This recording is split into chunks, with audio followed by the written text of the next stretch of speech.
안녕하세요. 여러분의 ASMR 금요일 밤마다 찾아뵙고 있죠. 홍해걸입니다. 자, 오늘 홍쇼도 여러분과 함께 도란도란 여러 가지 현안이나 또 의학적인 궁금증 서로 대화하고 또 말씀드리면서 라이브로 진행하도록 하겠습니다. 편하게 무엇이든 물어보시기 바랍니다. 오늘도 특별한 주제를 갖고 오지 않았습니다. 자유 주제로 여러 가지 말씀 나누고요. 방금 전에 이제 또 우리 존경하는 안철호 교수님이 도파민에 대한 이야기 해주셨네요.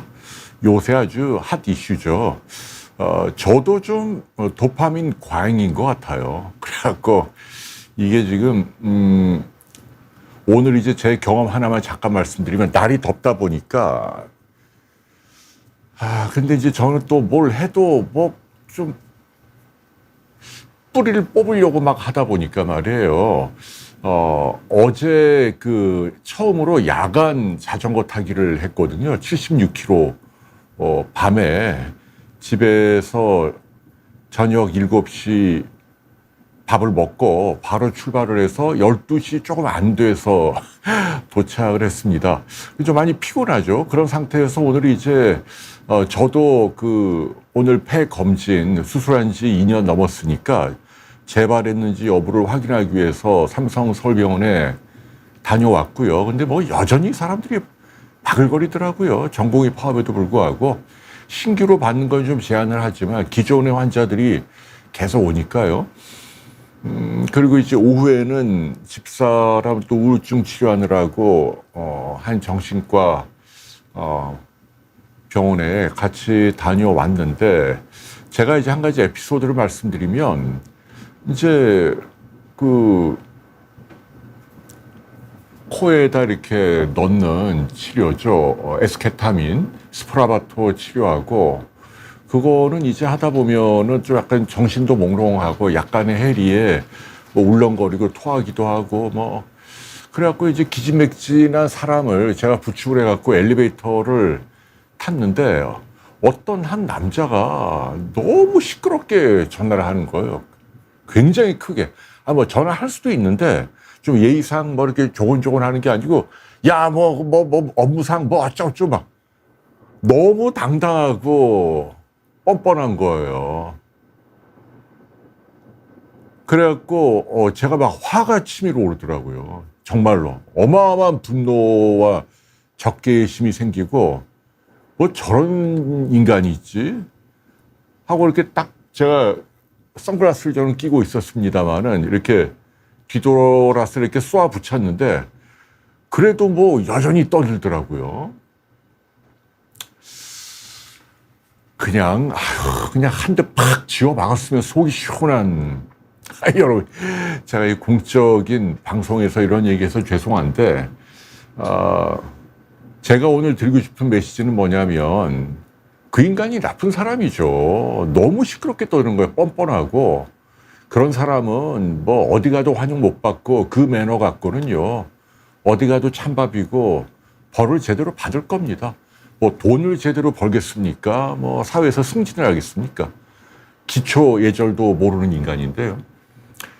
근데 제가 오늘 드리고 싶은 이야기는 뭐 예절을 지키자 그게 아니고요. 지금 날이 굉장히 덥고 습하거든요. 그러니까 잘 알다시피 불쾌 지수가 어마어마하게 지금 높아요. 지금 밤에도 열대야라 그러잖아요. 강릉은 30도가 넘었다면서요. 역사상 지금 밤에 이렇게 뜨거운 날이 없는데, 우리나라는 여러분도 알다시피 습도가 또 높아서 끈적거린다는 얘기죠. 그러니까 사람들이 다 불쾌한데, 여러분들도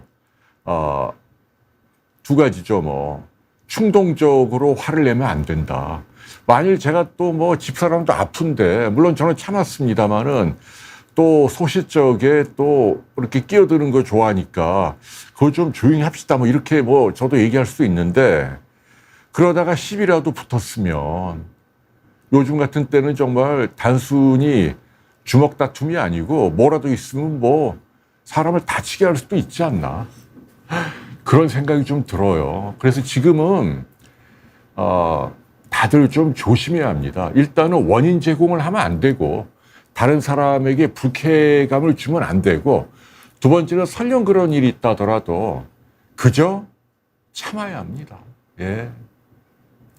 지금 뉴스를 보면은 여러분 알다시피 뻑하면 칼부림인데 어떤 경우에는 석연치 않은 이유로 얼마 전에도 서울의 한 아파트에서 뭐 담배를 피우고 있는 40대에게 어떤 30대가 그냥 칼을 휘둘러서 잔인하게 사람을 죽였고, 오늘 아침에 뉴스 보니까 또 아침에 그 지하철 청소하는 아주머니인데 그 노숙자 한 명이 또 칼로 찔러서 뭐 기분 나쁘게 했다 뭐 이런 얘기인데, 지금 여러분 우리나라 그렇습니다. 지금 기후적인 요건도 너무 안 좋고, 그리고 경제도 불황이고, 뭐 뉴스 같은 걸 보더라도 누구 하나 나락 보내려고 다들 혈안이 돼 있어요. 요 최근에 한두 달 사이에 인터넷이나 커뮤니티나 언론을 통해서 속된 말로 작살난 사람들이 수십 명입니다. 수십 명. 지금도 현재 진행,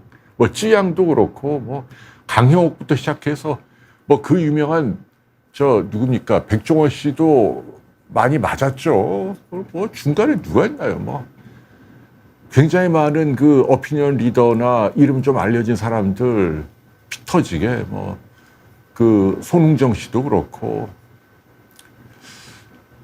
물론 약간의 이유는 있지만 근데 그게 그렇게 사람들이 공분을 일으키면서 다 같이 그냥 죽일 만큼 불같이 화를 내야 하는 일인지 좀 마음이 좀 아파요. 그래서 이제 저는 여러분들께 당부드리는 겁니다. 저가 직접 경험을 해보니까 집사람이 이렇게 뭐 아파서 부축하고 안 그래도 스트레스 받고 있는데 뒤에서 그냥 아주 무리하게 시끄럽게 떠드니까 뭐 이런 놈이 다 있나 진짜. 와, 진짜 그냥 한 대 팍 쥐어 패고 싶더라고요, 진짜. 근데 여러분, 그러면 안 된다는 얘기입니다. 예. 요즘은 다 같이 정말 조심해야 돼요. 지금은 굉장히 이 잠재된 분노가 개인이든 집단이든 아니면 뭐 정치적인 양쪽 진영 간이든 지금 뭐 탄핵하고 말고 뭐 맨날 싸우잖아요. 요만큼이라도 타협하는 게 없어요. 그래서 우리 구독자 여러분만이라도 각별을 좀 조심해 주십시오라는 말씀 드립니다. 자, 인사 올려야겠네요. 이수연님 가장 먼저 오셨어요. 어제 에스터 TV 제 아내하고 같이 했는데 반응이 좋더라고요. 다행히도 집사람도 너무 하기 싫어하는 걸 강제로 끌고 와서 오랜만에 인사드리고 방송했는데 되게 좋아하고 조금씩 좋아지는 것 같아요. 여러분들의 격려가 큰 도움이 되고 있습니다. 아르모니아님, 사랑해주님, 복디님, 재화킹, 레몬님, 페치카한님, 연희님, 양성자 치료와 방사선 치료. 방사선은 말 그대로 이제 방사선이죠. 뭐라 그러나요? 방사능이 나오는, 고전적인 치료고. 근데 이제 이거는 몸속 안에 암 덩어리를 정확하게 타겟팅하는 게 어렵고, 그 다음에, 주변의 정상 조직에 또 방사능 피해를 준다는 단점이 있는데, 양성자라고 하는 건 방사선이 아니잖아요. 감마선이나 X선이 아니고, 저거는 그냥 입자거든요. 그렇기 때문에 방사능과 무관합니다. 그러니까 방사능 피해가 없고, 그 다음에 무거운 입자니까 굉장히 이 조직을 잘 들어가서 정밀하게 타겟팅이 가능하다. 그런 장점이 있죠. 그래서 요즘은 양성자 치료는 한 10몇 년 전에 국립암센터에 가장 먼저 생겼고, 지금 우리나라 다른 삼성이나 많이 생겼고요. 요즘은 이제 이 양성자보다 더 진일보된 중입자 치료라는 게 또 얼마 전에 세브란스에 도입이 됐잖아요. 그거는 더 정밀하게 들어가는 거죠. 그래서 이제 수술 칼이 접근하기 힘든 부위의 암에 도움이 되는데, 근데 이제 한 가지 제가 말씀드리고 싶은 건 매직, 마법은 아니다. 죄송합니다. 제가 급하게 오느라고 교정장치를 또 끼고 왔네요. 왜냐하면 이거는 이제 어디까지나 아무리 정밀해도 국소 치료다. 어떤 덩어리를 타겟팅하는 몸속 어딘가에. 옆에 퍼져 있는, 전신에 퍼져 있는 미세 잔류암 세포를 죽이는 전신 치료는 아니라는 얘기죠. 그런 한계가 있어요. 그래서 이런 양성자든 중입자든 기존의 수술 칼이나 방사선 치료보다도 좋은 점이 있지만 여전히 뭐 일반적으로 우리가 많이 알고 있는 위암이나 뭐 폐암이나 간암이나 이런데 진행된 암을 완치시키고 이런 효과는 기대할 수 없다. 그 정도. 네, 서혜숙님, 홍영수님. 아이고, 이게 지금 많이, 네, 빨리 인사드려야 되는데, 그 사이에 또 많이 들어오셨네요. 네. 지금 멍이롱이님은 올림픽. 그래, 올림픽 좀 아깝네요. 우리 그 삐약이 떨어졌어요. 중국 사람 너무 잘해요. 네, 삐약이 떨어지고, 김예진과 그 포스가 또 훌륭해서 일약 스타로 등장한 사격 여자 선수도 아깝게 방금 전에 속보 보니까 또 떨어지고 아쉽네요. 양궁 지금 하고 있는데 잘해야겠네요. 필로스, 이정호, 백수미, 뮤리엘님, 윤희님도 오셨고 행복소금님 환영합니다. 레몬옹차님, 커피 이뇨작용. 네, 근데 효과가 약해요. 커피가 이뇨작용이 있긴 한데 일반적인 약물보다 훨씬 약하니까 부종이나 복수는 커피로 빼기에는 역부족입니다. 오늘은 자전거를 안 탔어요. 네, 오늘은 뭐 저도 병원에 다녀오고 이제 결과는 2주 있다 나오는데 뭐 운에 맡겨야죠. 뭐 재발하면 뭐 죽는 거죠. 뭐 방법이 없고 재발 안 했으려 봅니다만은 집사람 뭐 병원 다니고 하느라고 오늘은 못 갔습니다. 그래서 이제 그 안명행님, 네, 엄지님, 행복소음이 또 10,000원 기부 감사하고요. 행복한 인생님, 오세강님 또 오셨네요. 배제크님, 여러분들끼리 또 인사를 상호하고 계시네요. 행복소금이 위험하다. 제가 지금 그 얘기를 하려는 거예요. 제가 지금 자전거를 어제 야간에 처음 타봤거든요. 근데 아주 즐거웠어요. 그 얘기를 해드리는 거예요. 위험하지 않았어요. 왜냐하면 그 자전거 길이 잘 돼 있고 조명이 워낙 좋아서 제가 어떻게 가냐면 저희 집에서 도곡동에서 이제 양재천으로 자전거를 끌고 가서 거기서 이제 양재천을 따라서 서울 동쪽으로 탄천까지 쭉 갔다가 거기에서 잠실 종합 경기장까지 가서 거기서 이제 한강 자전거도로가 북쪽에 있고 남쪽에 있는데 이제 남쪽에 있는 올림픽대로와 인접한 그쪽으로 동쪽으로 쭉 간 거예요. 그래갖고 이제 뭐 아산병원 지나서 암사동, 암사대교 뭐 그다음에 이제 저 하남 저희 집에서 하남 경계선까지 딱 20km더라고요. 거리가 자전거 거리가. 그 다음에 하남에서 이제 쭉 가다 보면 이제 팔당대교까지 갑니다. 팔당대교를 건너서 능례마을을 통해서 양수리로 가는 거죠.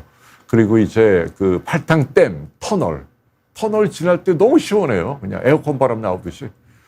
그래갖고 이제 양수철교까지 간 거죠. 그래서 두물머리까지 내려갔다가 거기서 이제 내려갔고 한 번도 안 쉬고 간 거예요. 한 번도 안 쉬고.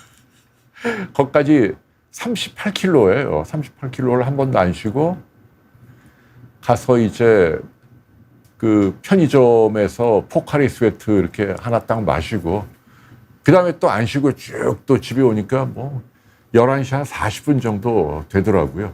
올 때는 이제 강북 쪽으로 그러니까 팔당대교로 가지 않고 거기서 한강 북쪽으로 계속 서쪽으로 그러니까 남양주죠. 구리 남양주 거기하고 이제 워커힐하고 천호대교 지나서 잠실철교가 이제 자전거가 왔다 갔다 할 수 있게 도로가 되어 있거든요. 잠실철교에서 남쪽으로 건너와서 그다음에 이제 저희 집으로 왔습니다. 제가 왜 이런 말씀드리냐면 너는 한가하게 뭐 자전거 타느냐 뭐 그런 비판도 있습니다만 아니 뭐 밤에 간 거잖아요. 근무 시간 밖에. 여러분들도 할 수 있다는 게 돈이 드는 것도 아니고. 그리고 좀 처음 배우는 분이면 제가 전에도 말씀드렸습니다마는 전기 자전거를 타면 되게 편해요. 지금 제가 말씀드린 코스도 한두 군데 이렇게 높은 언덕이 좀 있거든요. 좀 약간 힘들어요. 물론 거기도 전기 자전거 안 하고 기어를 이렇게 좀 가볍게 뭐 1단이나 2단이면 건너갈 수 있습니다. 근데 그게 싫다면 뭐 전기 모터로 아주 편하게 올라가니까 힘들지 않아요. 놀라운 건 그 늦은 밤에도 어제 또 굉장히 더웠잖아요. 서울이 뭐 28도, 29도 그랬는데도 별로 저는 더위를 못 느껴요. 왜냐하면 자전거가 지나갈 때 이렇게 바람이 부니까 시원하고, 그리고 이 서울도 희한한 게 그 강을 가다가 주변에 이렇게 천들이 한뷰가 되잖아요. 뭐 예를 들면 중랑천이든 뭐 어디 탄천이든 거기 지날 때 굉장히 시원합니다. 바람이 어디서 나오는지 자연의 섭리가. 그래갖고 더운 걸 전혀 모른다. 그리고 무엇보다도 이제 행복한 건 여기 이제 그 골전도 이어폰을 끼거든요. 그러면 외부의 소리를 들으면서도 음악이 들리는데, 이제 요새 제가 폭송에 꽂혀갖고요. 옛날 올드팝이죠. 70, 80 뭐. 요즘 그 김희진이라는 분 너무 멋진 가수예요. 새로 발굴한, 유튜브가 소개한. 그분이 그 양희은 씨 옛날 노래나 본인 노래 뭐 이런 거 부르시는데 목소리가 너무 청아해요. 아주 고운 분이, 여러분들도 한번 들어보십시오. 김희진이라고 포크 가수세요.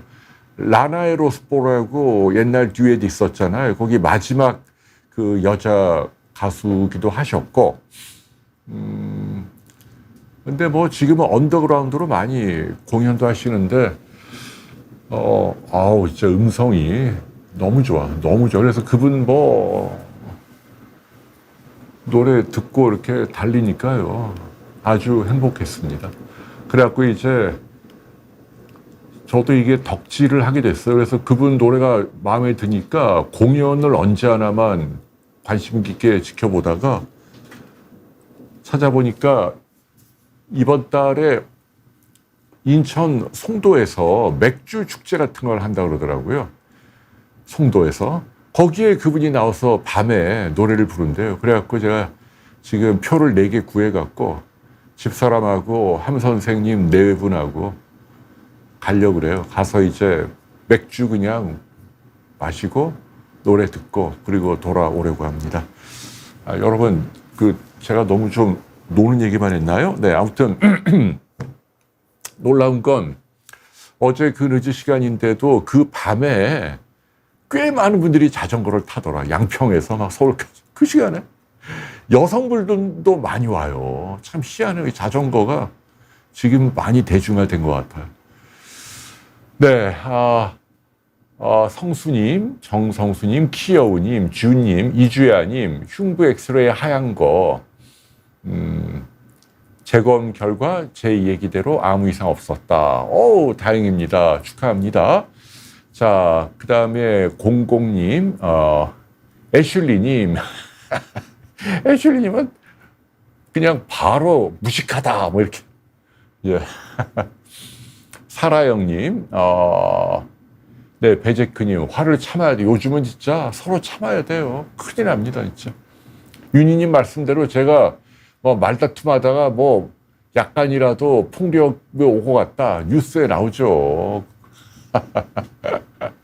무서운 세상이고, 그리고 이게 뭐 또 하는 얘기인데, 지금 이제 한 그 정신과 의사, 뭐 방송에 자주 나오는 분인데, 그 양반이 하는 그 정신병원에 무슨 중독 여성이 입원을 했다가 배가 아프다고 호소했는데 결박을 당하고 죽은 채로 발견이 됐다.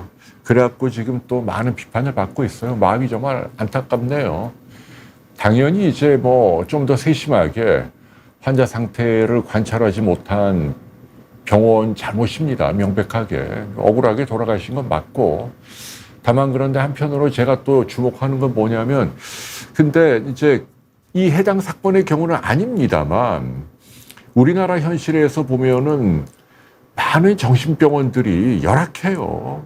여러분들 프라이빗하게 뭐 공공에서 지은 것도 마찬가지고, 뭐 이렇게 수용해서 좋은 인력들이 좋은 시설에서 환자의 인권을 최대한 보장해주면서 제대로 치료해주고, 근데 이게 중요한 게 뭐냐면 다 돈이거든요. 사람들은 요구 수준이 굉장히 높아요. 당연히 이래야 되는 거 아니야?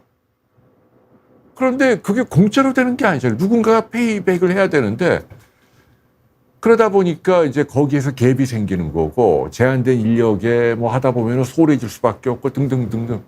거기다가 지금 어떤 문제도 있냐면 요양병원이든 정신병원이든 두 가지 문제가 있어요. 하나는 일단은 가족들이 반기하는 경우도 있다는 얘기예요. 아, 나 몰라 이제. 우리 사회가 해결해줘. 나 이제 도저히 쟤는 어떻게 안 되겠어. 병원에 그냥 내던지는 거죠. 이런 경우. 근데 이제 그런데 그게 그러면 전적으로 그 해당 병원 의사가 다 그 책임을 짊어져야 하느냐. 아까 그 경우를 얘기하는 게 아니에요. 또 오해하면 안 돼요. 그 경우는 의사가 잘못한 거고. 어쨌거나 제가 드리고 싶은 얘기는 그런 측면이 일부 있다는 얘기예요. 그리고 또 하나는 이게 더 문제인데 아예 그냥 병원에도 안 보내는 경우가 있어요. 그래갖고 정말 죄송한 얘기지만 지금 거리에 많이 배회하고 있다. 배회하고 있어요. 지금 얼마 전에 일본도를 휘둘러서 아무 이유 없이 한 선량한 가장을 뭐 담배를 피는 거가 뭐 기분 나쁜 이유는 모르겠어요. 뭐 말을 이상하게 하잖아요. 뭐 중국 스파이를 색출했다. 뭐 이게 전형적으로 조현병 증세인데 과거에 정신병을 앓았다는 적은 없지만 이웃들의 이야기를 들어보면 좀 이상하긴 해요. 이 칼을 이런 큰 가방에 넣고 다니면서 좀 이상한 거예요. 이렇게 방치된 환자들이 지금 거리를 막 배회하고 있고 시한폭탄이죠. 사실은 공공의 안녕을 위해서는 이런 위험성이 있는 사람들은 옛날보다 좀 더 적극적으로 국가와 사회가 개입을 해서 수용을 해야 돼요. 해야 합니다. 뭐 어떤 분들은 정신질환을 앓고 있는 사람들이 범죄율이 더 낮다. 아유, 근데 그거는 잘못된 얘기입니다. 그 통계가 틀린 거예요. 실제로 면밀하게 조사를 해보면, 그렇게 제 얘기는 정신과 의사분들 가운데도 너무 자기 환자만을 감싸려는 분이 있어요. 예컨대도 뭐 옛날에 해운대에서 뭐 교통사고로 여러 명이 죽었을 때 간질 환자였잖아요. 간질 환자가 운전을 해도 되는가? 이런 부분도 안 되죠. 공공의 이익을 위해서. 그러면은 아무리 간질을 치료하는 전문가라더라도 내 환자만 감싸면 안 되고 사회 전체를 생각을 해서 환자를 설득을 해야 돼요. 이런 경우는 뭐 운전하면 안 돼요. 뭐 이렇게 얘기를 하고 사회에 대해서도 촉구하고 그래야 되는데 덮어놓고 언론을 막 비판하더라고요.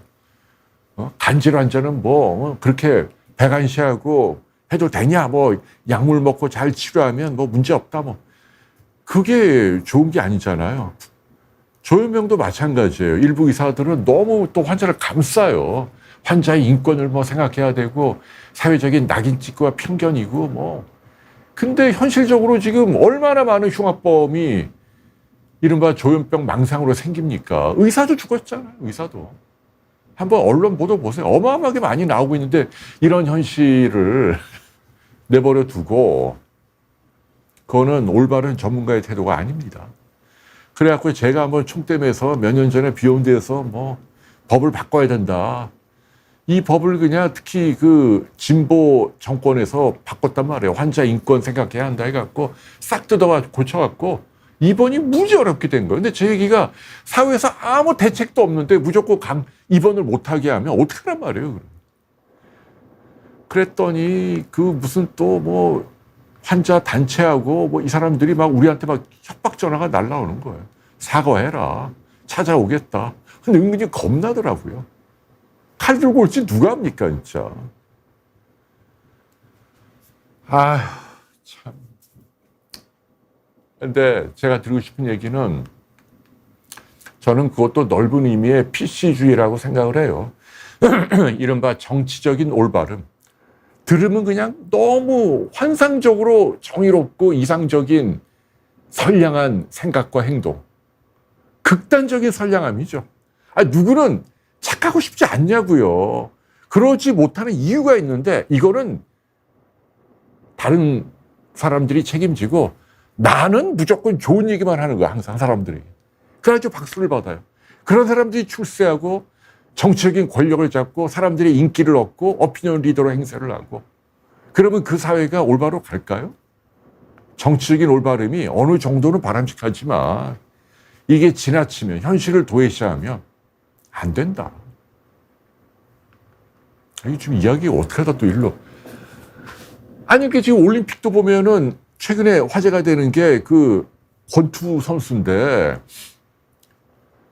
여러분도 보셨잖아요. 알제리의 여자 선수하고 이탈리아 여자 선수인데 이 알제리 선수는 딱 봐도 남자예요. 근육이 울퉁불퉁 얼굴도 골격이. 근데 본인은 여자라는 거예요. 여권도 여자로 되어 있고. 근데 생물학적으로 XY 아닙니까, 염색체가. 남녀를 구분하는 의학적인 기준 가운데 제일 중요한 게 염색체예요. XY냐 XX. 이게 제일 중요한 기준인데 지금 IOC 올림픽위원회는 한가하게 그것도 PC란 얘기입니다. 아니 뭐 염색체만 갖고 남녀 성별을 가를 수 있냐, 뭐 그 선수를 차별하면 안 되고 뭐. 아니 누가 차별하죠요? 아니 저는 그 알제리 선수가 여성으로 살고 싶다. Why not? 누가 말려요? 그렇게 하시라고요, 원하는 대로. 제가 얘기하는 건 뭐냐면 이거는 공정한 게 아니잖아요. 여자 선수들끼리 이 복싱을 하는데 XY라 갖고 남성 호르몬이 막 나와서 근육이 우락부락 발달한 선수한테 한 대 맞으면 그게 공정합니까? 그걸 얻어맞는 선수는 뭐예요? 그 사람은 인권이 없어요? 그게 정의로운 거냐고요.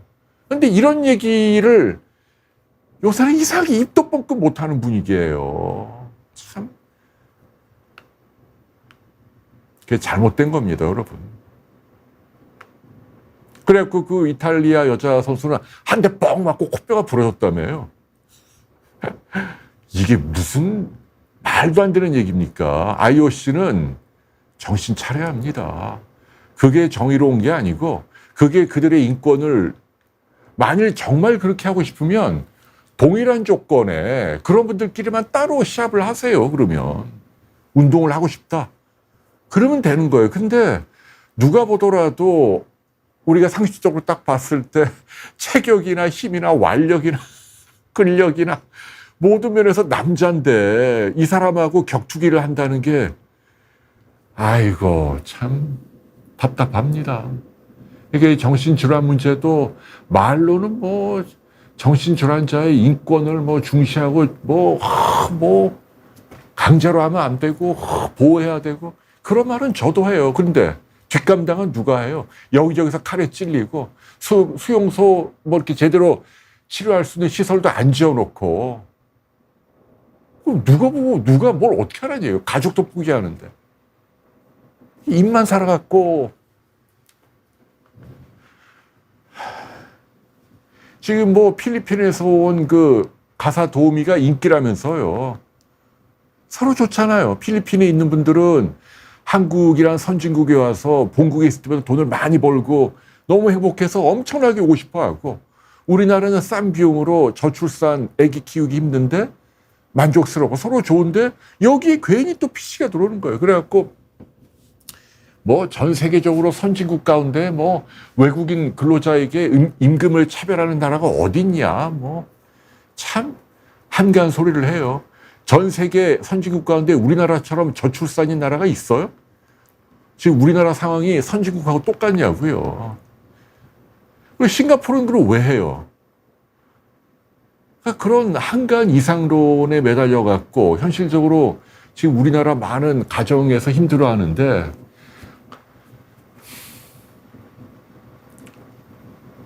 지금 홍쇼가 원래 그런 거 하려고 하는 게 아닌데. 자, 민80님이 제 친구가 B형 간염이 있고 GOT, GPT가 37에 64.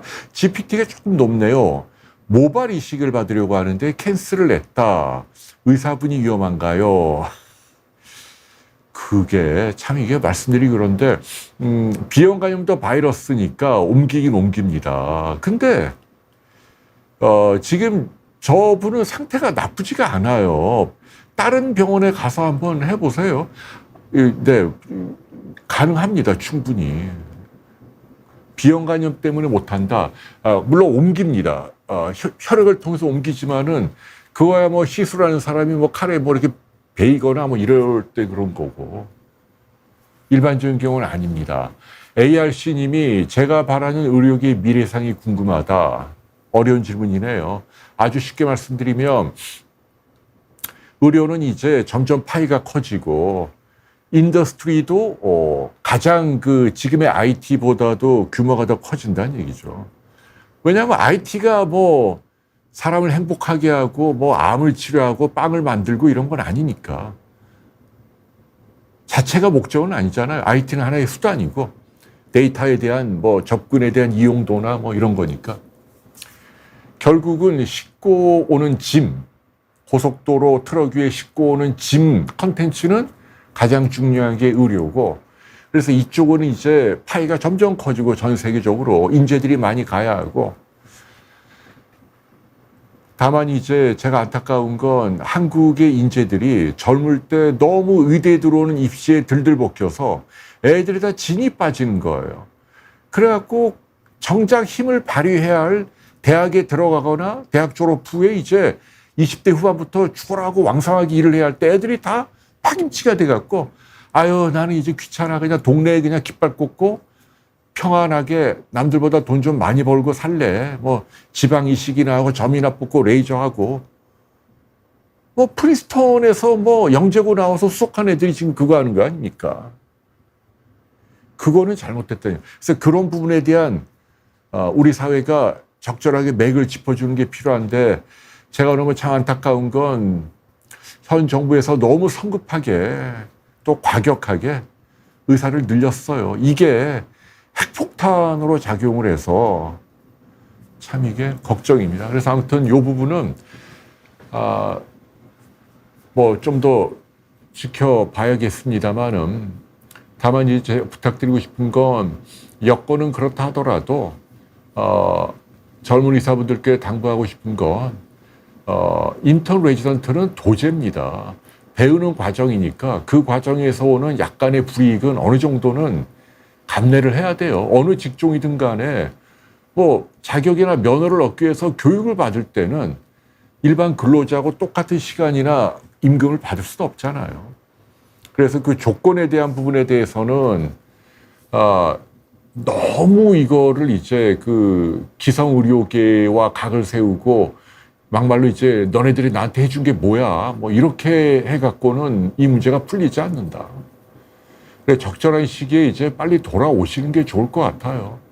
그리고 정부와는 이번 연도의 협상은 뭐 어쩔 수 없죠. 그러나 내년에 또 기회가 있는 거고 필수 진료의 몫에 대한 부분은 단단히 재정적인 지원을 끌어내도록 하고 그리고 현재 젊은 의사들이 아까 말씀드린 대로 인더스트리나 산업이죠. 아니면 리서치나 기초의학이나 이쪽으로 투신을 하면 큰 열매를 맺을 수 있고 사회가 그런 식으로 좀 유도를 해야 한다라는 말씀을 해드리고 싶어요.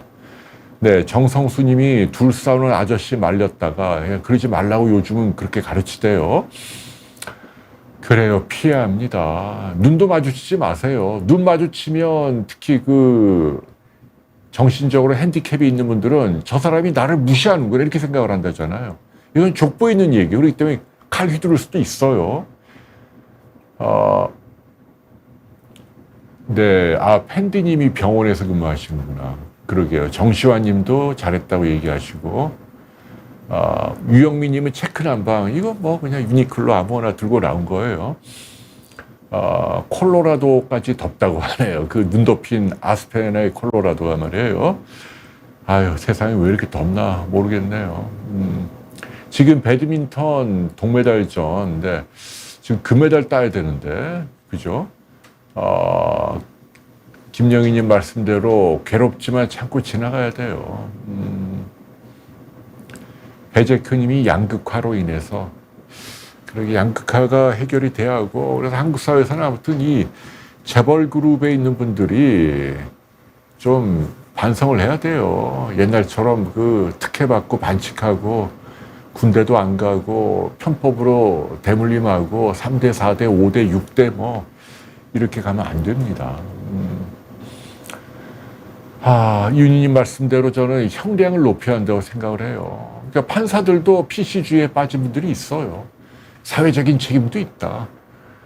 물론 있겠죠. 근데 지금 너무 과도하게 개인의 잘못을 사회로 돌려서 뻑하면 뭐 배금주의에 뭐 물든 사회가 뭐 맹수를 뭐 만들었다.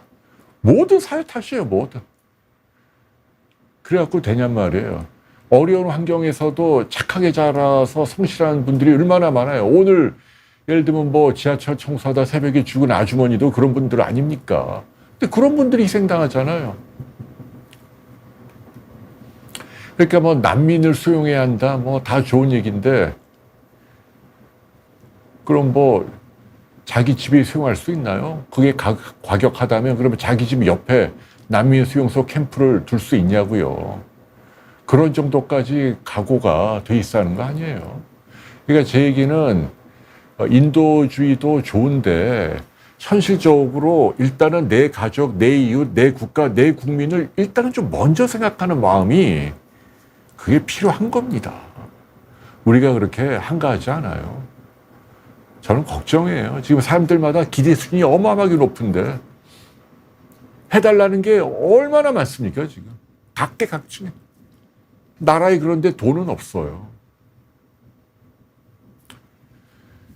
요새 뭐 기업 경기도 안 좋으니까 최근에 나온 데이터 가운데 가장 여러분들이 알아두셔야 할 게 이른바 그 뭡니까? 그 영업이익으로 은행 이자도 못 내는 기업이 외감 기업 뭐 우리나라 좀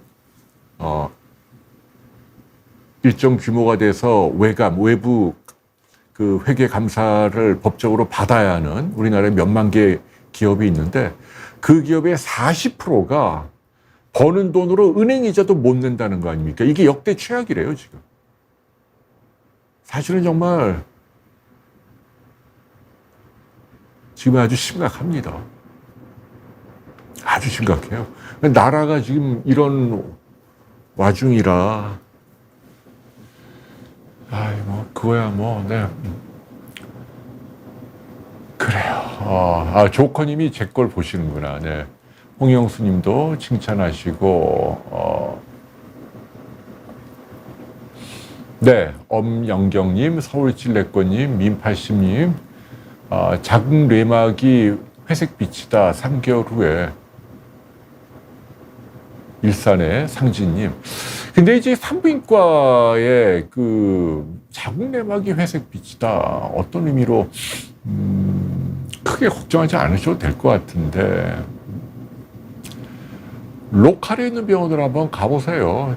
저는 참고로 이제 저희 집사람도 가는 여 강남의 설릉역에 있는 노인화 산부인과라고 저보다 2년 선배님인데 규모는 작은데 굉장히 아주 그 서글서글하고 그래서 뭐 진단이나 뭐 이렇게 약물 치료나 뭐 조언을 해주기에는 아주 적합한 분입니다. 노인화 산부인과 아니면 인정 산부인과라고 은평구에 있는데 거기에 제 동기 이유미라고 있거든요. 그 친구도 아주 후덕하고 좋은 의사입니다. 아니면 평촌의 김성수나 봄빛병원이라고 있죠. 거기도 제 선배인데 아주 훌륭한 병원이고요. 채채님, 아르모니아님, 루짱님, 잔치국수 박현춘, 김바다, 페치카님, 김엘라님. 네. 지금 15도 갖고 윤희님이 콜로라도 15도. 지금 아침이구나. 최고 기온은 미국 콜로라도도 32도. 교토는 40도가 넘었고, 네. 그래요. 말리양님 말씀대로 난국입니다. 유비님 말씀대로. 그러니까 저는 지금 보면은 정치하는 분들도 그렇고 그분들을 아주 열렬하게 지지하는 분들도 그렇고 이분들이 문제예요. 그러니까 뭐냐면 인구가 100명 있으면 제가 볼 때는 이쪽 30명, 이쪽 30명이 문제야. 이분들이 문제야. 극단적인 우파, 극단적인 좌파예요. 그리고 막 극단적으로 예를 들면 뭐 악마라도 좋으니까 내 편은 무조건 옳다. 뭐 이런 주의예요. 맨날 싸워요, 맨날. 중간에 있는 분들이 좀, 제 얘기는 뭐 어차피 우리나라가 앞으로 뭐 총선이든 대선이든 뭐 5.5 대 4.5 이 정도로 판가름 나는 거 아니에요? 가운데 있는 분들이 어디로 좀 쏠릴까? 뭐 그렇게 나잖아요. 그런데 승자 독식으로 가면 안 되죠. 이게 행정 권력이든 의회 권력이든 간에.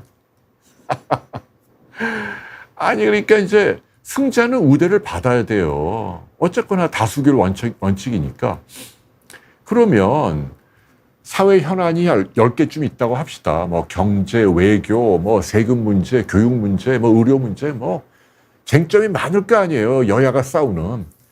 그러면 그 중에서 중요하다고 생각되는 거 한 서너 개는 어쨌거나 너네가 선거에서 이겼으니까 그 사람들한테 권리가 있는 거죠. 그게 민주주의죠.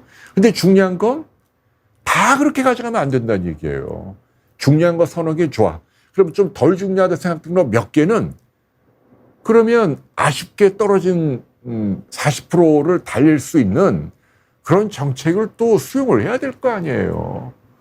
근데 이게 우리나라는 뭐 이게 왜 안 되나 모르겠어, 진짜.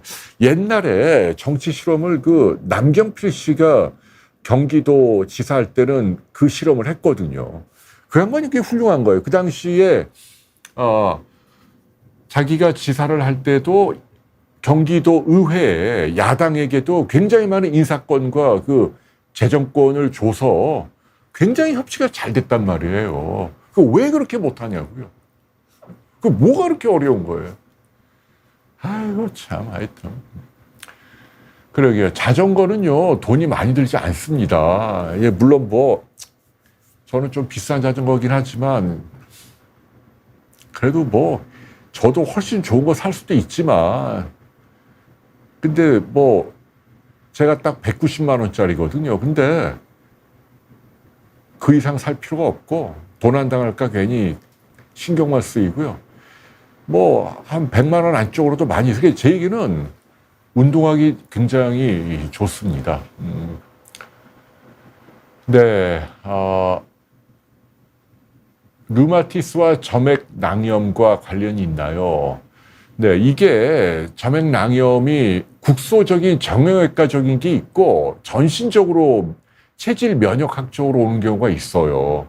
그거는 내과입니다. 류마티스 내과 소관이죠. 이석규님. 그 치료 방법이 제가 여기서 뭐 너무 디테일한 거기 때문에 저희가 이 분야의 전문가를 한번 모셔볼게요. 일단은 그 저희 비욘디를 도와주시는 송영욱 교수님, 그 다음에 엄완식 교수님, 이분들이 다 쟁쟁한 대학병원 교수하다가 개업을 해서 비욘디에 많은 영상을 만들고 있으니까 검진을 해보시기 바랍니다. 혜수님이 지금 스텐트 시술 받게 되면 전공의 부재로 위험할까요? 아닙니다. 스텐트요, 전공의가 안 해요. 사실은 그 부분도 문제예요. 그런 것들을 이제 전공의에게 가르쳐야 되잖아요. 근데 지금 묘한, 눈에 안 보이는 묘한 약간의 알력이 있어요. 옛날 같으면은 이제 제자들에게 교수님들이 이런저런 시술을 많이 맡겼어요. 너도 한번 배워봐라. 요즘 그거 안 합니다. 굉장히 좀 기계적인 사제관계로 바뀌어가고 있어요. 이것도 사실은 좋은 게 아니에요. 겉으로 볼 때는 뭐 속된 말로 뭐 전공의들이 지나치게 갑질하고 뭐 이런 부분은 좋아졌지만 그러나 본질은 변하지 않죠. 본질이란 게 뭡니까? 어느 조직이나 어느 병원이든 간에 제일 하기 싫은 일이 있을 거 아니에요. 그러나 꼭 해야 되는 일은 있잖아요. 그럼 그 일을 누가 하는 게 정의로운 거예요? 제일 젊은 의사가 해야 될 거 아니에요. 그게 도제로 배워야 하는 전공인데 아니면 주니어 스텝인데 나는 그것도 n분의 1로 하자. 이렇게 될 일이냐고요. 인간 사회가. 막말로 이제 당직이다. 그러면 회사의 사장이나 뭐 좀 심한 비유긴 합니다만은 이제 곧 들어온 인턴이나 당신이나 나나 뭐 똑같은 뭐 사장인데 제비뽑기 합시다. n분의 1로. 뭐 이런 거는 말이 안 되잖아요. 그래서 이제 제가 드리고 싶은 얘기는, 그게 이제, 한편으로는 전공의 선생님들이 좀 더 어떤 시술을 배울 수 있는 기회를 자꾸 잃는 거예요. 그래서 요즘은 전문의를 따고 나와도 못 배우고 나오는 게 너무 많다는 거예요. 그래서 스텐트는 지금 해도 어차피 전문의들이 다 하는 거니까요. 조커님이 코로나 지금 폭발적으로 늘고 있죠. 근데 아까도 말씀드렸습니다만은, 다행히도 오미크론류니까 좀 감기 심하게 앓고 지나는 정도예요. 너무 걱정은 안 하셔도 될 것 같습니다. 50대 여자 초보 자전거. 그러니까요, 김엘라님. 무조건 자전거는 가벼운 걸로 해야 돼요. 근데 이제 저는 전기 자전거를 추천해요. 전기 자전거가 편해요. 언덕길 올라갈 때 힘 안 드니까. 뭐 싼 거는 삼천리 자전거 50만 원짜리 있고요. 근데 조금 좋은 거는 한 돈 100만 원 이상 줘야 될 것 같아요. 네.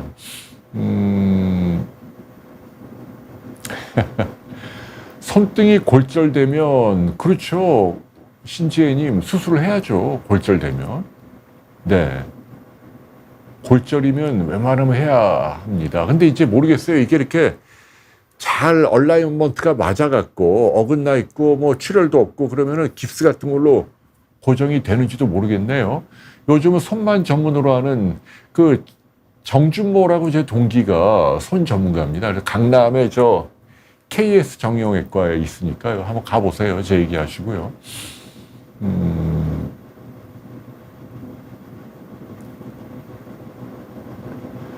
네, 오늘 뭐 이 자리에서는 어쨌거나 특정 정치인이나 정파를 뭐 지지하거나 비난하는 건 아닙니다. 그런 거는 뭐 각자의 영역이니까 상호 존중하는 걸로. 양궁 결승에 진출했군요. 김엘라님. 네. 중계해 주셔서 감사합니다. 야, 그리고 이제 혼성이잖아요. 혼성. 잘 됐으면 좋겠네요.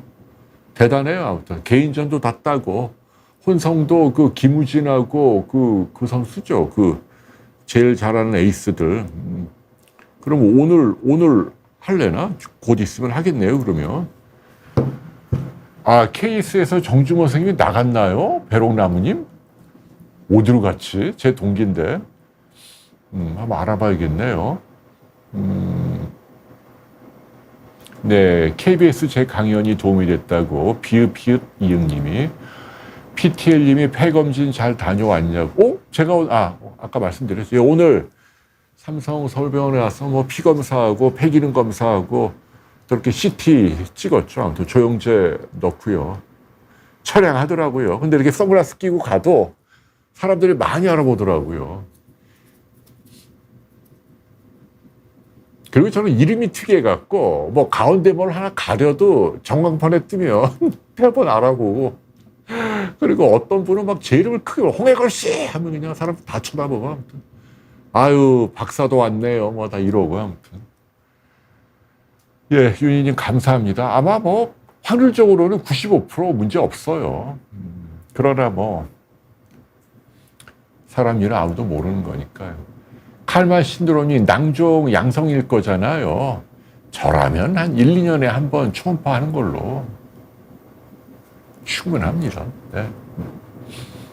임마리아님이 김형수 선생님 칭찬. 네. 제 후배님인데 너무너무 엑설런트한 피부과 의사입니다.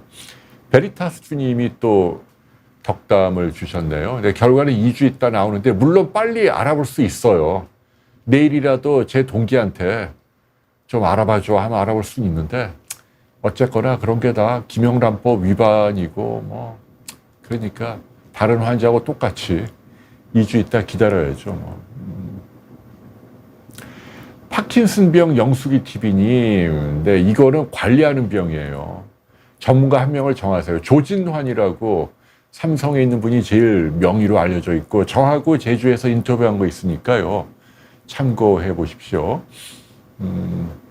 박현진 님이 실비보험 얘기하는데 제가 늘 하는 얘기잖아요.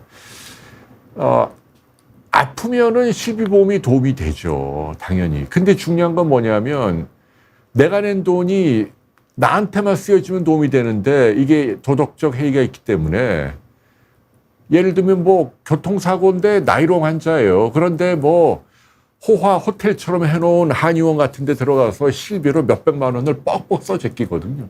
의사들이 은근히 유도하고. 무슨 줄기세포 치료니 뭐 도수 치료니 뭐 무지 많아요. 건강보험이 아니니까. 의사들이 그걸로 버는 돈이 많단 말이죠. 뭐 노안이니 뭐. 그러니까 글로 술술 새는 거예요. 그뿐인가요? 그 실비보험 하는 그 보험회사 분들 뭐 월급도 다 거기서 나가잖아요.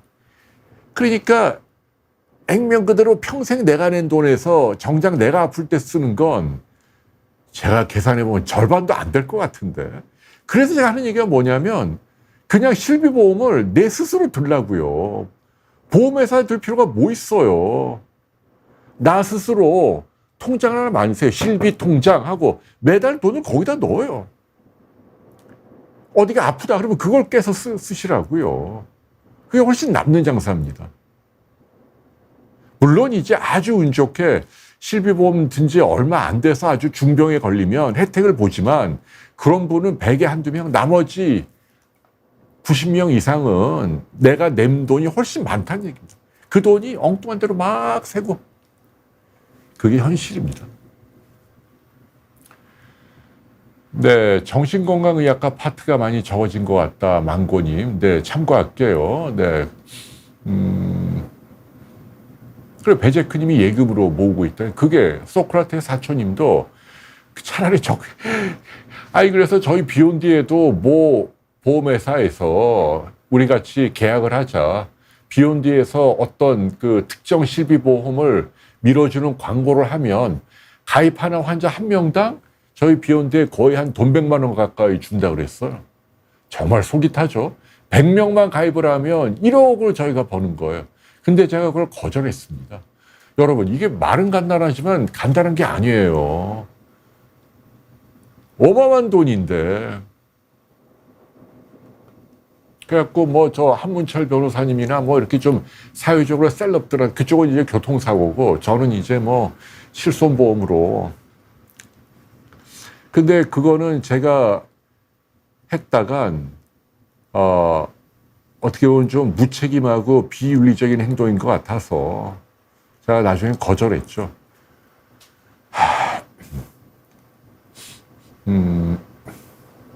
눈밑이 3주째 간간히 떨린다. 병원에 안 가도 됩니다. 그거 중풍 아니고요. 카페인을 줄이고 과로를 피하면 많은 경우 소머지님 저절로 좋아집니다. 세런님이 조울증이 있으시구나. 네.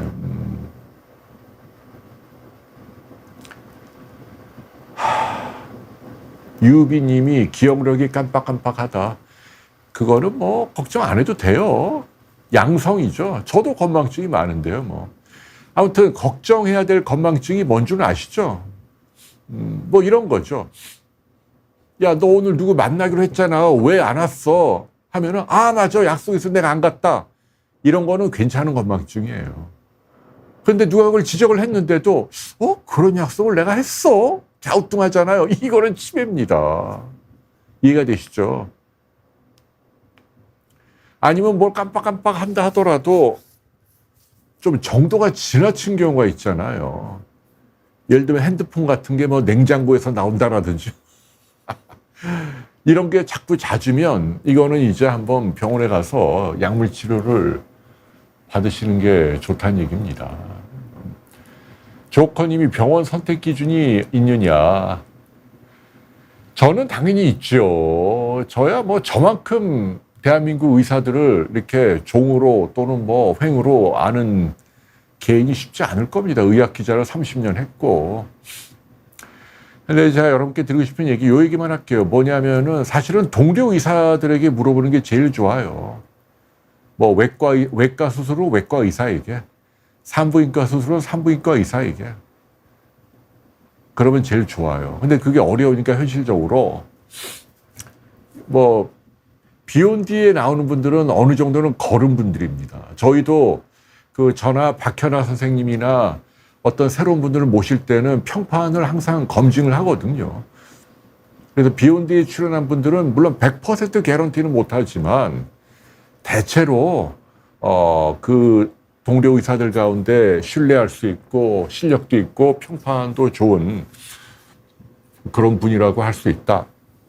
그리고 또 하나는 이제 그 홈페이지를 한번 가보세요. 홈페이지 가보면 견적이 나와요. 느낌이 있잖아요. 홈페이지 가보면 무슨 뭐 울긋불긋하게 뭐 요란하게 해놓은, 그리고 무슨 이벤트도 많이 하고 뭐 행사도 많이 하고 뭐 연예인들 사진 잔뜩 찍고 이런 데는 가면 안 돼요. 완전히 상업적으로 하는 데죠. 그리고 현실적으로는 죄송한데 뭐 논문을 뭐 어디 학회에 발표했다라든지 아니면 대학도 좀 봐야 되지 않을까요? 앞으로는 더 그렇게 됐어요. 이런 얘기하면 또 뭐라 그럴 수 있지만 뭐 어쩌겠어요. 현실이 현실인데. 그런 게 PC주의입니다. 뭐 대학을 차별하란 말이냐 뭐. 근데 자기가 아파봐요. 그러면 그걸 눈여겨 안 보나. 그리고 남들에게만 뭐 차별하지 말고 뭐 외모를 차별하면 안 된다. 그러면서 왜 방송에서 예쁜 여자 나오면 좋아해요? 또 이상한 방향으로. 그래서 제 얘기는 뭐냐면 지금 이제 의사 5,000명 되면 더 그게 심해져요. 상위 레벨의 의과대학은 증원을 많이 안 하니까 이제는 정말 내년부터 앞으로는 이제 누가 뭐 농담으로 얘기합니다마는 진료받을 때 당신은 2024년 입학생이요. 2024년 이전이냐 이후로 나뉘는 거예요. 2024년 이전 의사는 믿을 만한 의사고, 근데 현실적으로 그럴 수밖에 없는 게 지금 의사가 되려면 100명 가운데 1명은 공부를 해야 되는데 이제 막 늘려갖고 내년부터는 한 50명 가운데 1명도 의사가 된단 말이에요. 사람들이 그래요. 그 차이가 뭐 얼마나 되냐? 차이가 큰 거예요. 그럼 이제 점점 더 따지게 되겠죠. 이제 그 낙숙과 의사냐, 뭐 지방대는 아무래도 좀 피해가 있을 거예요. 계층화가 억지로 만들어지는 거죠. 오케이. 네. 윤희님이 지인도 김형수 선생님께, 저는 참 김형수 선생님 마음에 들어. 참 사람이 반듯한 분이에요. 성실하고 순수하고. 그 의과대학 다닐 때 간호사분이랑 결혼하셨고, 그리고 뭐 굉장히 가정적이고.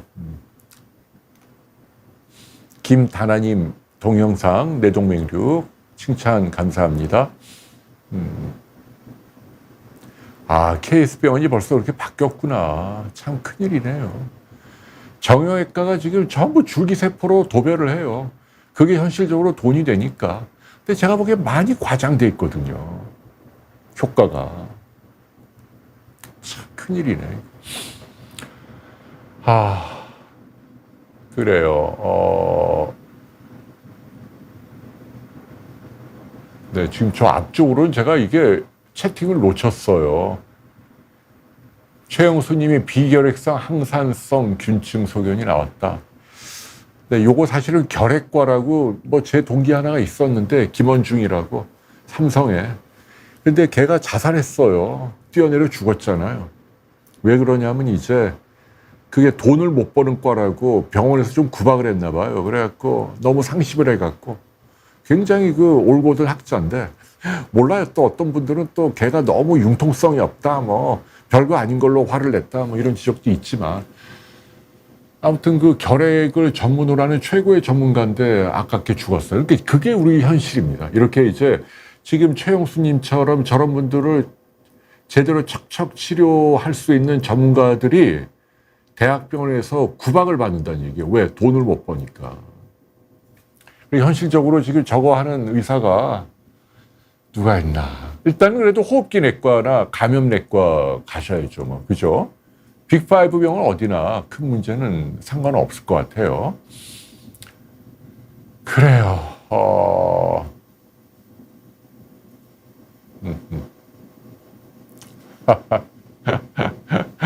아니, 저는 정우성 씨를 저는 디스하는 건 아니에요. 저는 그분의 순수성은 믿어요. 욕을 먹잖아요. 욕을 끊임없이 먹는데도 줄기차게 자기 소신을 주장하고 또 난민들이 불쌍한 건 맞죠. 인도적으로 도와줘야 하는 건 맞는데 근데 현재 우리 여건상 그거를 너무 가볍게 수용을 하면 안 된다. 여러분들 유럽에 가면 그 이슬람 교도들이 도심 한가운데 때로 모여갖고 막 기도하는 거 보세요. 뭐 범죄 이런 것뿐 아니고 그래서 이게 적절하게 균형이 돼야 하는데 이게 처음부터 잘못 수용을 하면 기존 국민들에게 큰 피해가 돌아갈 수 있다는 얘기입니다. 네. 김바다님이 빅5 병원을 4차 병원으로 만든다. 이게 말은 좋아요. 전공의 숫자를 대폭 줄이고 골치 아프니까 전문의를 늘리고 진짜 아픈 중환자만 본다. 근데 그러면 그 일단은 두 가지 문제가 있죠. 돈은 누가 돼요? 중환자실 그 운영하는데 어마어마하게 많은 비용이 들고 전공의들이 싼 노동력으로 사실은 전문의 한 명을 채용하는 비용이면 전공의를 5명 내지 6명을 쓰는데 그러니까 그 말은 거꾸로 얘기하면은 전공의를 줄이면 병원이 감당이 안 돼요. 어마어마한 적자가 생깁니다. 몇 조씩 조 단위로 적자가 생깁니다. 그 돈을 그러면 누가 정부에서 돈이 있나요? 그리고 또 하나 현실적으로 중환자만 본다. 이상적이긴 한데 아주 간단한 뭐 예를 들면 소규모의 수술이라도 지금은 지방에 있는 환자들이 빅5 병원에 척척 와서 치료하고 그런 것들이 그 사회적인 형평성을 좀 높이는데 기여했단 말이에요. 내가 뭐 저 전라도나 경상도 어디 시골에 살아도 KTX만 타고 올라오면 전화로 예약하고 삼성이나 아산병원 서울의 강남 사는 사람하고 똑같은 돈 내고 진료받고 다 혜택을 받았는데 이제 그런 부분이 강제로 못하게 한다는 거 아닙니까? 빅5에서. 그럼 이제 지방에 있는 병원에서 그냥 넌 해 이런 건데. 그럼 그분들이 불만이 예일대학교가 좋냐? 예일대학교 좋죠. 근데 병원은 예일대는 좀 평가에서 많이 떨어집니다. 예일대 부속병원은 뭐 병원 평가에서 미국 내에서 뭐 20등 안에도 못 들걸요? 하버드를 가장 알아주고요. 그 다음에 메이어 클리닉이나 존스 홉킨스 병원 뭐 이런 데를 많이 알아주죠. 예일대학교는 이제 문과가 유명하죠. 의과대학이나 공대나 자연대는 타 대학보다는 좀 이렇게 얘기하면 또 예일대 다니면 또 화가 날래나? 제가 알고 있는 겁니다.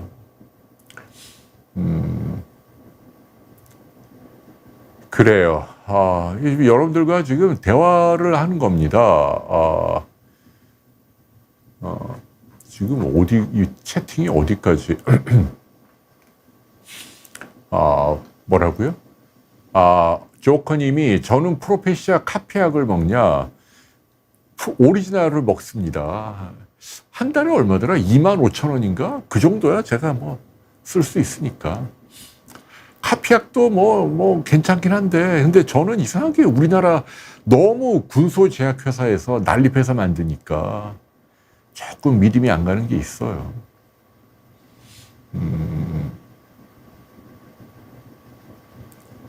그래요.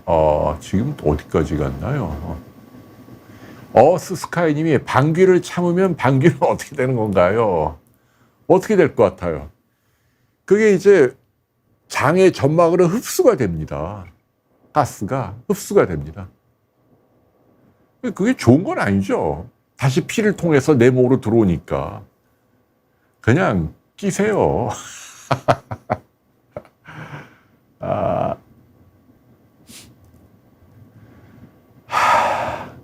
윤희님이 아스피린, 네, 드십시오. 60 넘어도 괜찮습니다. 네, 저는 득이 실보다 크다고 생각을 해요. 미국의 트럼프도 지금 아스피린 매일 먹고 있다고 얘기했잖아요. 그 양반도. 스틸록스가 많이 위험하냐? 좀 과장된 것 같아요. 전 세계적으로 가장 많이 쓰는 수면제가 스틸록스입니다. 왜냐하면 이게 이제 빨리 잠들게 하니까. 1억 명 가까이 쓸 거예요. 굉장히 많이 쓰는 약이고, 물론 남용하면 안 되고, 드물지만 몽유병 같은 뭐 그런 것도 있지만, 그건 굉장히 드문 부작용이고, 대부분 안전한데, 이상하게 스틸록스 이제 성분명이 졸피뎀이죠. 우리나라 언론에서는 졸피뎀 하면은 무슨 뭐 독극물이나 무슨 마약처럼 생각을 해요. 현실적으로 우리나라에서도 졸피뎀을 불면증 때문에 먹고 있는 사람이 수백만 명이 있는데 괜히 그 사람들을 겁주는 거란 말이에요. 그럴 필요 없다는 얘기입니다. 피네스타리드 그게 그거죠. 저 프로페시아잖아요. 5mg 양이 작지 않나요? 모르겠네요. 용량은 잘 모르겠어요. 5mg 정도인 것 같은데.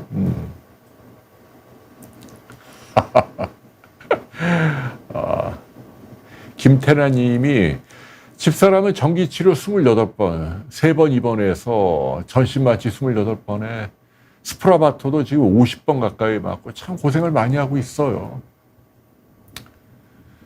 효과가 있었는데 이게 이제 말씀드렸지만 이제 백이 한 아주 심한 증세, 막 이상한 생각이 들고 무기력한 거를 조금 줄이는 정도.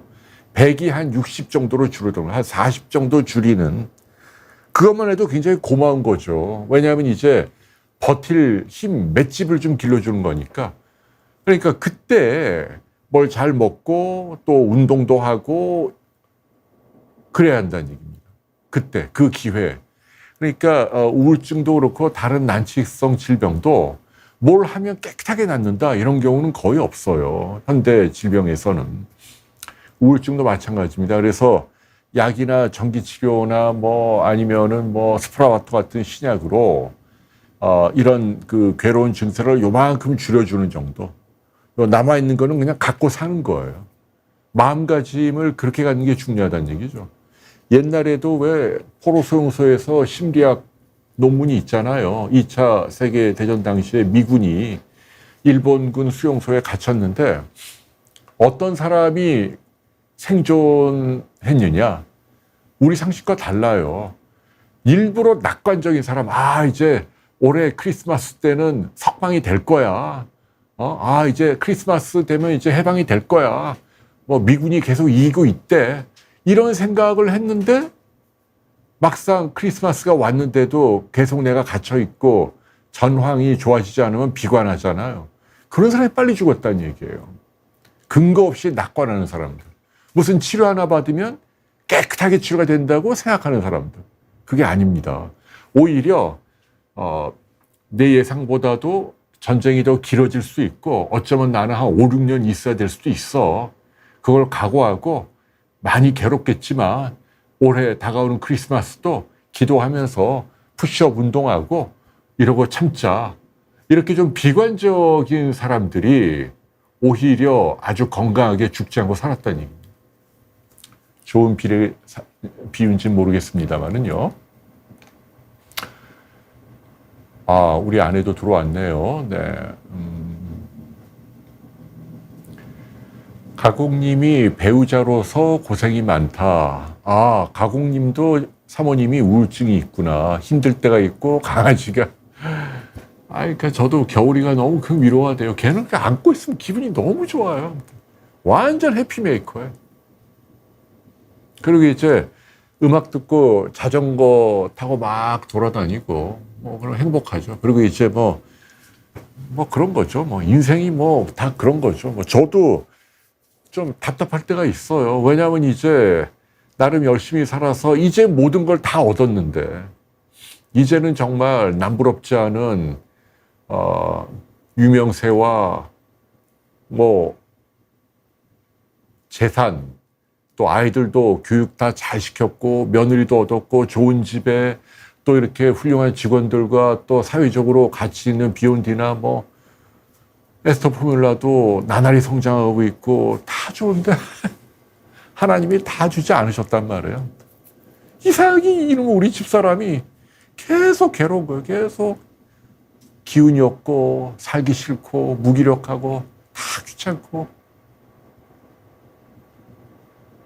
뭐 오늘도 옆에서 지켜볼 때 여러 가지 에피소드가 있었지만 차마 제가 여기서 말씀을 드리기가 힘드네요. 그 우울증 환자가 그 갖고 있는 본질적인 고통이 얼마나 잔인한가, 힘든가. 그래서 실제로 네덜란드에서는 젊은 여성인데 28인가? 타고나길 우울증이 워낙 심해서 집사람이 받았던 전기 충격 치료도 뭐 20몇 번인가 뭐 많이 받았고, 그런데 너무 힘들다는 거예요. 너무. 그래갖고 안락사가 원래는 안 된다 그랬는데, 너는 나이도 너무 젊고 우울증만으로 안 된다 뭐 했는데, 이게 법적으로 소송을 해서 이겼어요. 그래갖고 이 젊은 여성이 얼마 전에 그 안락사를 했습니다. 그러니까 제가 드리고 싶은 메시지는 우울증이 그만큼 힘든 병이다. 근데 아까도 말씀드렸습니다마는 그냥 하루하루 닥치는 대로 사는 거죠, 뭐. 그리고 주변 사람들의 지지와 도움이 굉장히 중요하다. 이상하게 집사람은 그런 얘기 하더라고요. 저한테 자기가 힘들다는 걸 말을 하니까, 그걸 들어줄 사람이 옆에 있으니까 말을 하고 나면 좀 벤틸레이션이 되니까 기분이 좀 좋아진다 그러더라고요. 그동안에는 내가 나쁜 생각이 들어도 그 이야기를 듣는 남편이나 자식들이 고통스러워하고 불행해하고 힘들어하니까 그거를 막기 위해서 일부러 꾹꾹 참았는데, 옆에 그걸 들어줄 수 있는 사람이 있으니까 말을 하니까 좋아졌다. 그러니까 가공님도 그 사모님의 그 고통을 솔직하게 또 허심탄회하게, 뭐 심지어는 아주 최악의 경우로 나 정말 죽고 싶다라고 하더라도 그 말씀도 기꺼이 들어주시면, 그러면 아마 치료에 큰 도움이 되지 않나. 그냥 막연하게 야, 뭐 그런 거 갖고 그래, 힘내, 뭐 치료하면 되잖아, 왜 치료를 안 하는 거야, 뭐 이런 다그침이 최악이라고 교과서에는 되어 있습니다. 윤희님이 에스더 포뮬러를 고발한 분 괴롭히지 말라. 네, 조언 감사해요. 그 마음이 정말 너무 감사하고, 집사람도 이런 댓글을 보고 굉장히 기뻐하더라고요. 근데 뭐 세상이 뭐 다 원하는 대로만 되나요? 저희가 이름 알려져서 이렇게 사니까 얻는 혜택이 크잖아요. 근데 불가피하게 또 얻는 게 있으면 잃는 것도 있고, 예컨대 뭐 좀 억울해도 참고, 뭐 그런 건 뭐 숙명이죠, 뭐. 레몬홍차님이 연화장에 이게 조심해야 돼요. 이거를 그러니까 그 사례가 자주 걸리는 음식을 먹지 않도록 해야 합니다. 그 수밖에 없어요. 여기 이 자동적으로 기도와 식도를 막아주는 그 인두, 이게 아주 짧은 순간에 반사적으로 탁탁 이렇게 돼야 되는데, 나이 들면 이게 조절이 쉽지 않거든요. 근데 이게 기도로 들어가면 흡인성 폐렴으로 얼마 전에도 제가 아는 한 분이 돌아가셨다는 얘기예요.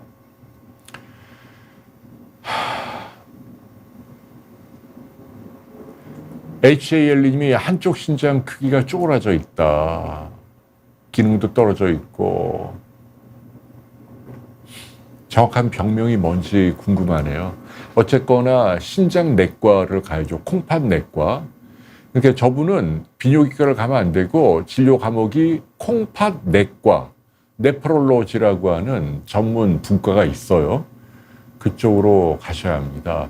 라스피리님이 지인도 스위스 조력사 적극 계획 중이다. 많이들 가는데 문제는 그게 다 불법이에요. 그걸 도와주는 사람, 보호자도 다 감옥 가야 돼요. 그러니까 그 법을 바꿔야 한다는 얘기예요. 저는 뭐 적극적으로 찬성합니다. 최정현님 10,000원 기부 감사해요. 네, 처음 뵙는 분이네요. 트러스트님 말씀대로 저는 하나님을 믿어요. 다만 이제 그 원리주의적인 성서 문구대로 믿는 건 아니지만 신앙의 본질은 저는 존중합니다.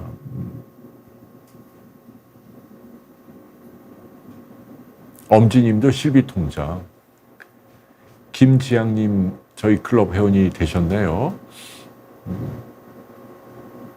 비아김님이 11년 동안 푸들맘으로 2년 전에 무지개 다리를 건넜군요. 아무튼 뭐 너무 이뻐. 너무 강아지들이 꼬리를 살살 흔들면서 이러잖아요. 아무튼 얘네들은 그리고 잘 때마다 제 옆에 한 놈은 앞에 한 놈은 뒤에 어쨌든 머리 위에 여기를 자다가 깨면 또 이렇게 막 하면 너무 행복해. 아무튼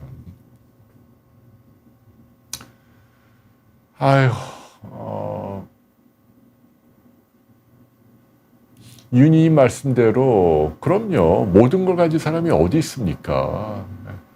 또 다 가졌다 한들 그게 또 반드시 의미 있는 것도 아니고, 제가 늘 말씀드리잖아요. 의학적으로 우리 뇌 속 안에 그 가장 그 중요한 본능, 우리가 뇌간이라 그러죠. 뭐 정확하게 하이포살라무스라고 시상하부, 이게 가장 가운데 깊숙한 곳에 조그만 밤톨만한 그 VPM인가 뭐 신경 세포핵이 모여 있는 데가, 거기가 쾌락을 관장하는 중추예요. 걔네가 이제 뭐 오가즘도 느끼고 마약하면 막 기분 좋고 뭐 이런 거예요. 아무튼.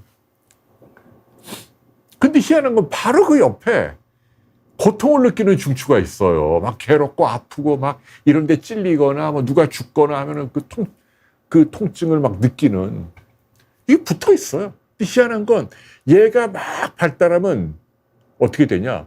얘가 거꾸로 줄어든다는 얘기입니다. 그러니까 무슨 말이냐면 그러니까 상호작용이 있는데 서로 줄어든 그 기량작용이라고 해야 되나요? 그런 게 있는 거예요. 그러니까 무슨 말이냐면 쾌락이 많아지면 상대적으로 고통, 기량이라고 해요. 어떤 개념이냐면 더 예민해지는 거니까, 네, 시너지라고 표현해야 되나? 저도 막 헷갈리네. 이게 무슨 말이냐면 이런 개념이에요. 그러니까 고통에 막 시달리면 괴로울 것 같지만 반대로 이 곁에 붙어있는 행복 중추가 더 예민해진단 말이에요. 그래서 조그만 거라도 굉장히 행복해요. 심지어는 뭐 부처님이 뭐 보리수 나무에서 밥도 안 먹고 막 가시 같은 데 찔려서 있는데, 예를 들면 뭐 밥을 한 끼만 먹어도, 아니면 뭐 바람이 한 번만 서늘한 바람이 불어도 일반 사람들은 못 느끼는 엄청난 행복을 느낀다는 거예요. 마치 마약 맞은 듯한. 뭐 좋은 비유인지 모르겠는데 여러분 이해가 되시나요? 그러니까 다 가진 재벌들은 행복할 것 같죠? 금방 익숙해져요. 그 쾌락에는. 그러니까 얘는 이미 자극이 될 대로 돼서 뭐 이렇게 뭐가 와도, 내가 이번에 뭐 100억짜리 뭐 돈을 벌었는데 200억 벌어도 시들한 거예요. 시들해져요. 그리고 반면 고통을 느끼는 중추는 강해져요. 그러니까 옛날에 별거 아닌 걸로도 막 화가 나고. 그러니까 재벌들도 보면, 재벌들 특징이 뭔 줄 아십니까? 여러분 뭐라 생각하세요? 저도 뭐 이렇게 주워 듣는 얘기 있으니까요. 의학적인 소견까지 얘기하면 재벌들의 가장 중요한 특징은요, 이겁니다. 뭔 줄 아세요? 굉장히 짜증이 많아요. 가만 보세요. 별거 아닌데도 화를 내고 까다롭고, 뭐 몰라요. TV 앞에서는 인자한 척 뭐 웃을 수는 있어도 실제로 보면 재벌들은 까다로워요. 예민하고 화도 잘 내고. 왜 그런 것 같아요? 왜냐하면 이미 너무 누리고 사는 게 많아. 그러니까 이쪽은 더 발전할 게 없어요. 이걸로 나의 행복 중추를 자극할 만한 게 없어. 다 뭐 예스맨들이고 아부하고 비서든 직원이든 뭐 좋은 집에 좋은 차에 맛있는 거 먹고 하고 싶은 대로 막 한 거예요. 그러니 이런 사람이 사소한 뭐 웨이터의 표정 하나 뭐 이런 거에도 화를 내는 거예요. 왜 이러냐고 그러고. 예를 들자면 뭐 차 몰고 가다가 조금 덜커덕해도 왜 운전을 그따위로 하냐고 뭐 그런 경향이 있다니. 그렇기 때문에 뭘 객관적으로 다 갖고 이런 거가 그 사람이 행복할 거다? 노웨이. 아니다. 예, 의학적으로 아니에요. 네, 요즘 댓글이 어디까지 왔나? 네. 배재크님. 재벌이 아닌 분이 짜증난다면 이제 갱년기죠. 뭐. 갱년기 때는 남자도 그렇고 여자도 호르몬 때문에.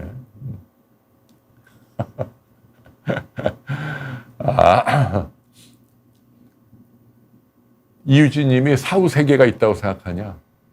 저는 있다고는 생각하는데 그게 우리가 아는 이런 환경에서 사는 건 아니고 어떤 정신적인 접촉, 만남, 교류 뭐 이런 거지. 뭐 적과 꿀이 흐르는 뭐 땅이 있고 뭐 이슬람처럼 순교하면 뭐 예쁜 처녀가 몇십 명이 나타나서 뭐 그런 거는 믿지 않아요.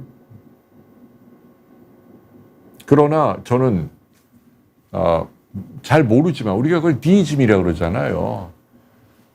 불가지론 뭔가 그 하나님의 세계가 있고 그게 천국과 지옥은 아닐지라도 저는 사랑하는 사람은 죽은 다음에도 만난다. 뭐 이렇게 생각을 합니다.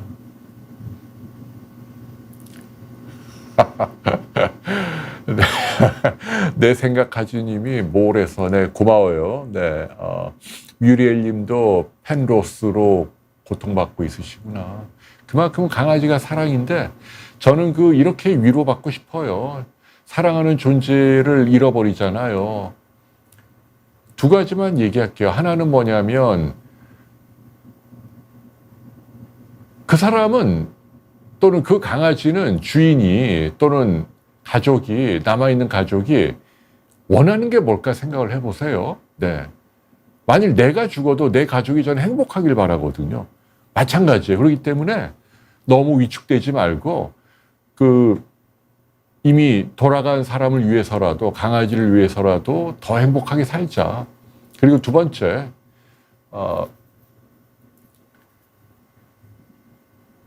어쨌거나 그 존재 때문에 내가 행복했잖아요. 그게 1년이든 2년이든 10년이든 그 행복했던 순간을 고마워하고 기억하자.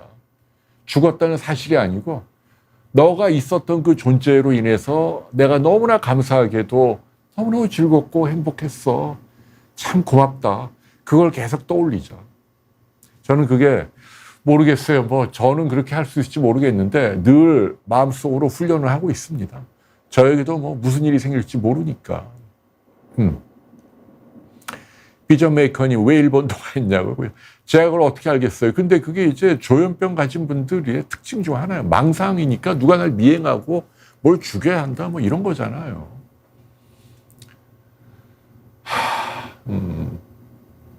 그러니까 정경화 님이 혼자 환자가 스위스 못 가고 처벌을 각오하고 가는 거죠. 근데 현실적으로는 기소는 안 되죠. 얘기를 안 하면은. 근데 이제 알려지면 처벌이 된다는 얘기죠.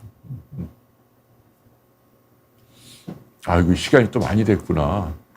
봐봐, 조금만 더 합시다. 자식들이 떠나면 강아지가. 그러게요, 예.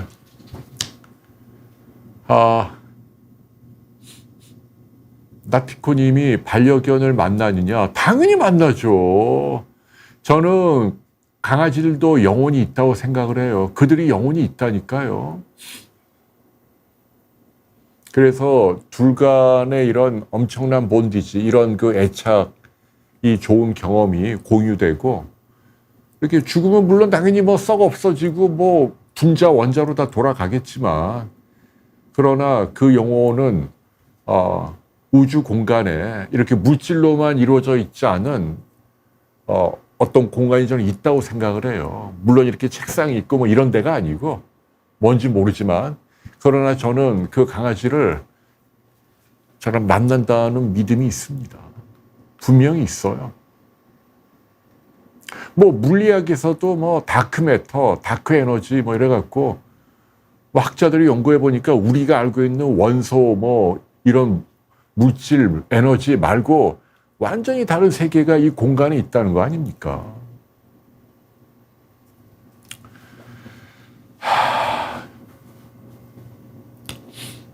그렇군요. 네. 약을 편하게 먹을 수 있는 방법, HJL님.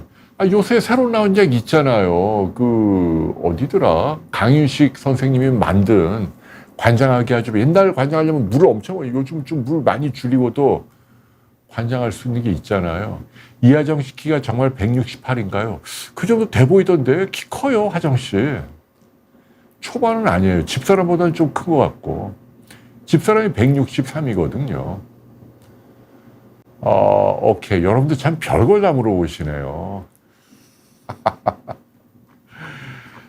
자, 전이하면 왜 중입자 치료가 불가능하냐? MSK 미디어님. 왜냐하면 아까도 얘기했지만 중입자 치료는 국소 치료예요. 기본 개념이. 어떤 부위만 공격을 하는 거고 퍼져 있는 건 공격을 할 수가 없기 때문에 전신 치료가 아닙니다.